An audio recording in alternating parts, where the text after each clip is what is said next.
एक बार क्वेश्चन को पढ़ ले रहे हैं। लिखा particle of mass m and charge q is fastened to one and a। अच्छा, एक पार्टिकल जिसको a के पास बांध दिया गया है, ठीक है। ऑफ अ मासलेस स्ट्रिंग, इस स्ट्रिंग का मास वास कुछ नहीं, लेंथ दे दिया गया है l।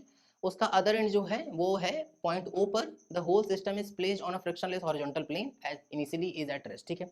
एक हॉरिजॉन्टल प्लेन पर रख दिया गया है, ठीक है ना।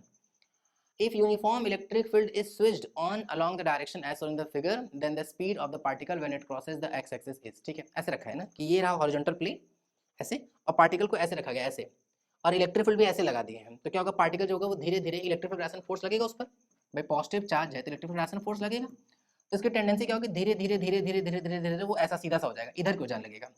अगर हम लोग ठीक से चले तो अभी अभी कितने लेंथ पर है, l cos 60 की वैल्यू 1/2 मतलब l/2 पर है।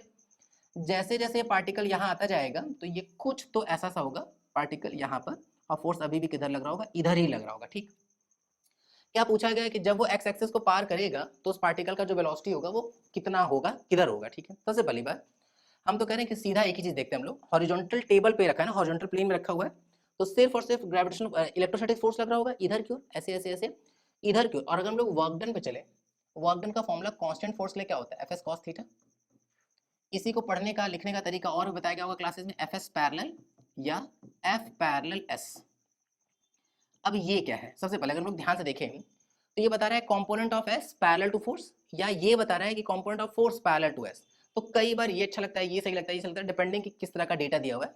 अगर हम लोग ध्यान से देखें तो पार्टिकल का शुरुआत में अलोंग द फोर्स जो डायरेक्शन था, लोकेशन था, वो l/2 पर था। फाइनली वो जो डिस्टेंस है वो है कितना, l।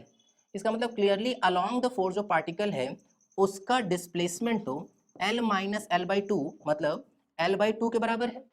तो अगर हम वर्क डन पे जाएं तो वर्क डन इक्वल टू क्या हो जाएगा, force into S parallel, S का वो वाला कंपोनेंट जो अलोंग द फोर्स है, क्लियर ना।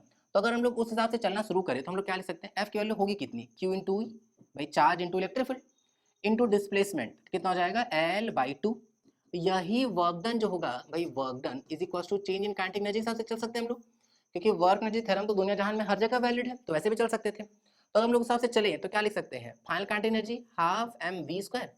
इनिशियली तो पार्टिकल जो था वो रेस्ट में था, हम लोगों से पूछा गया then the speed of the particle when it crosses the X axis, ठीक है। स्पीड ही पता करना है, टू टू तो कट गया, क्या आएगा, Q E L is equals to mv²। तो यहाँ से v का वैल्यू क्या जाएगा, क्यू ई एल बाई में m, और पूरा वैल्यू किस में जाएगा, रूट में। तो ये आ गया v का value under root Q E L by में m, Q E L by में m, मतलब इसका ऑप्शन नंबर थर्ड ठीक हो जाएगा, क्लियर है ना।